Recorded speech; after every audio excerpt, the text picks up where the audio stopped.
Bienvenidos, mi nombre es Patricia Boy.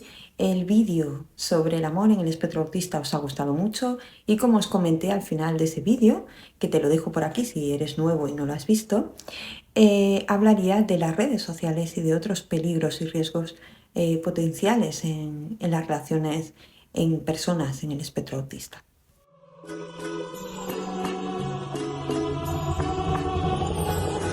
Hoy en día la mayoría de relaciones se empiezan o se mantienen a través de redes sociales. Y esto es importante entenderlo porque para muchas personas autistas el entorno digital pues puede resultar inicialmente más cómodo que la interacción presencial. ¿Y esto por qué? Porque en una conversación cara a cara el cerebro tiene que procesar muchísimos inputs al mismo tiempo. Por ejemplo, mantener la mirada, analizar expresiones faciales, interpretar tonos de voz, filtrar sonidos ambiente, gestionar silencios, pensar, por ejemplo, qué voy a responder y regular además el propio cuerpo y la propia ansiedad social. ¿Qué pasa? Que todo esto ocurre de manera simultánea y aquí muchísimas familias, y me incluyo también, porque hemos comentado muchas veces algo muy curioso. Yo misma lo he visto en mi hijo. Cuando leemos mensajes escritos de ellos, de chat, de cualquier red, de cualquier aplicación, decimos, vaya, no sabía que se expresaba tan bien. Y es que muchas veces verbalmente las personas autistas no pueden mostrar igual todo lo que piensan o sienten. Y esto no es porque no exista ese pensamiento, sino porque la interacción presencial requiere de demasiados procesos que están ocurriendo a la vez. En cambio, cuando hablamos del formato escrito, desaparece esa parte de presión social inmediata, se baja esa carga de inputs, hay más tiempo para organizar el pensamiento y la comunicación puede resultar muchísimo más fluida y elaborada. En una conversación online, gran parte de estos inputs desaparecen y la interacción que hace, pues llegar por un único canal, el mensaje, y esto reduce muchísimo la sobrecarga. Además, para muchísimas personas que están dentro del espectro, socializar presencialmente puede generar un agotamiento importante. Y no porque no quieran relacionarse en este caso, sino porque el nivel de procesamiento que se exige en la interacción social puede ser demasiado intenso. Hay personas en el espectro que después de quedar con amigos o pasar tiempo en un entorno social, pues necesitan horas o incluso días de descanso para recuperarse de esa saturación. Por eso, las redes sociales pueden convertirse en un espacio donde conectar resulta más accesible. Antes de seguir, quiero aclarar algo importante. Muchas de las situaciones que voy a exponer o a explicar ahora pueden ocurrir también en personas que no están o que no estamos dentro del espectro. El ghosting, la ambigüedad, las relaciones poco claras, pues como vemos forman parte de la realidad actual en muchas relaciones. Pero este vídeo quiero dejarlo claro que está centrado específicamente en cómo afectan estas dinámicas a personas autistas y cómo pueden procesarse desde un funcionamiento no típico. Porque aunque en redes haya menos sobrecarga sensorial, como comentamos, siguen existiendo muchísimas normas implícitas.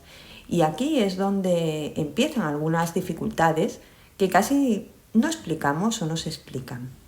Cuando hablamos de vulnerabilidad en el ámbito relacional, no hablamos de ingenuidad ni de incapacidad para amar o relacionarse. Esto lo quiero dejar claro. Hablamos de diferencias en ese procesamiento social y emocional.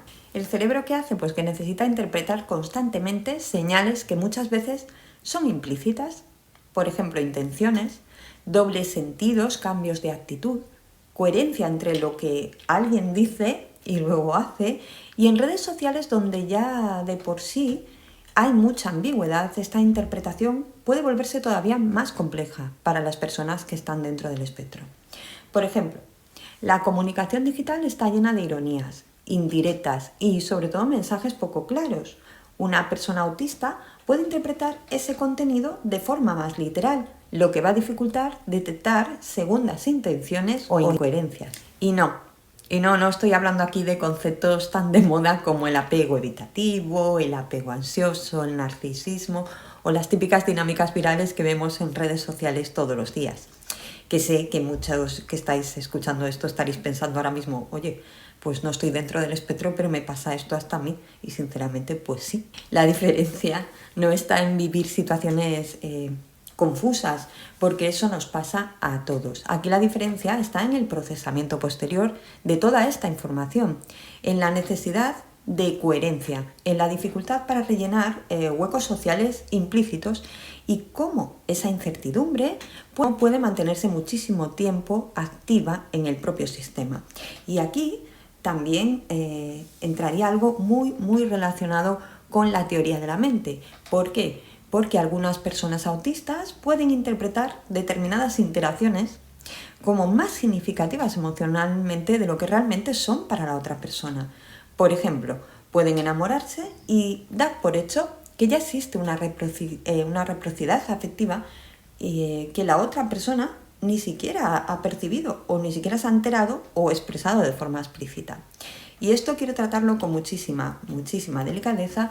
¿Por qué? Porque estamos hablando de un espectro muy amplio y muy diverso y no todos los perfiles son iguales y en algunos casos pues pueden existir además dificultades cognitivas añadidas al autismo o discapacidad intelectual que van a complicar todavía más esa interpretación de las relaciones y de las intenciones ajenas. Por eso es importante que entiendas que no estoy simplificando un tema tan complejo ni reduciendo el autismo a un único funcionamiento, solo estoy haciendo un repaso general de algunas dinámicas que pueden darse y que muchas veces no se explican bien. También nos encontramos dificultades para leer determinadas señales sociales en las personas autistas, saber si alguien está interesado de verdad, si está manipulando, si está perdiendo interés o si una relación no es equilibrada. Aquí entra algo muy humano que explicaba en el vídeo 1 del amor en el espectro autista, y es esa necesidad de conexión. Cuando esa necesidad se cruza con entornos ambiguos o personas que son poco claras, aumenta la exposición a relaciones poco sanas o de riesgo. Otro punto muy importante es la imprevisibilidad. ¿Por qué? Porque hay personas que aparecen de forma intensa y de repente pues desaparecen, como hablábamos antes, el ghosting. Mensajes inconsistentes, cambios bruscos. Esto no solo va a generar tristeza o frustración en la persona autista, también puede activar muchísimo el sistema de alerta, porque el cerebro necesita entender qué está pasando. Y algo clave es la diferencia entre atención y afecto, porque no toda interacción implica vínculo, pero cuando no hay claves claras para diferenciarlo, esta atención puede interpretarse como algo más, generando expectativas que al final pues no se sostienen. Y desde un punto de vista cognitivo, y esto es muy importante, esto tiene que ver con varios procesos que el cerebro utiliza constantemente para relacionarse con otras personas. Y os lo explico ahora. La integración de la información social es la capacidad de unir muchas pequeñas señales al mismo tiempo. El tono de voz, los silencios, la rapidez al responder, las expresiones o coherencia entre lo que alguien dice y luego hace. Otra es la predicción de la conducta ajena, que tiene que ver con anticipar cómo probablemente actuará la otra persona. Por ejemplo, interpretar si alguien realmente quiere seguir hablando contigo o si hay algo que ha cambiado aunque no lo diga la persona directamente. Otro proceso es la flexibilidad cognitiva y esta es la capacidad que tenemos de reajustar expectativas cuando las cosas cambian, tolerar mejor la incertidumbre o adaptarse cuando una situación pues no sale como esperábamos. Y la construcción de modelos internos de relación, que es como el cerebro va creando mapas sobre cómo funcionan los vínculos, qué significa una amistad, una pareja, la confianza o los límites. Cuando alguno de estos procesos funcionan de manera diferente, como en el caso de las personas autistas, pues esa persona puede necesitar mucha más claridad, más comunicación explícita y más seguridad para poder entender lo que está pasando en una relación. Esto es muy importante decirlo claramente. No significa que una persona autista no pueda tener relaciones sanas porque no es así, puede tenerlas, pero puede estar en desventaja en entornos donde todo funciona con normas implícitas y señales muy ambiguas. Por eso estamos hablando que no es falta de inteligencia emocional, no es ingenuidad infantil. Muchas veces es interpretar un sistema social que funciona con reglas invisibles y reglas que no comprende la persona autista. Lo que se trata al final es de dar herramientas y dar un acompañamiento ajustado a las necesidades de la persona autista para evitar estos riesgos en los que nos movemos actualmente, no solo las personas autistas, también las personas neurotípicas. Como veis, no he hablado de hipersensibilidad ni de sensorialidad porque estamos hablando de relaciones en redes sociales. Este tema es demasiado extenso. Quiero tratarlo con mucha delicadeza y muchísimo respeto porque todo lo que diga aquí se va a quedar corto, ya que las relaciones sociales hoy en día están como vendidas de manera muy simplista, ¿no? Con mensajes muy llamativos y clasificaciones de las personas a través de redes sociales de una manera muy, muy banal y es una pena. Por eso quiero darle la seriedad que merece a este tema, porque ya de por sí el espectro es muy amplio y me parece algo muy difícil de abordar en un solo vídeo. Hay otra parte de todo esto de la que apenas se habla y que probablemente, como os digo, comentaré en algún vídeo. Es un tema complejo y con muchísimas aristas. Hablamos de trauma, hablamos de consentimiento, hablamos de discapacidad intelectual, abuso emocional, manipulación, vulnerabilidad social, sexualidad y dependencia afectiva. Y creo que todos estos temas que están incluidos en las relaciones, en este caso también en el espectro autista, pues se merecen un espacio propio y un tratamiento en profundidad y delicadeza y no hacerlo de forma simplista.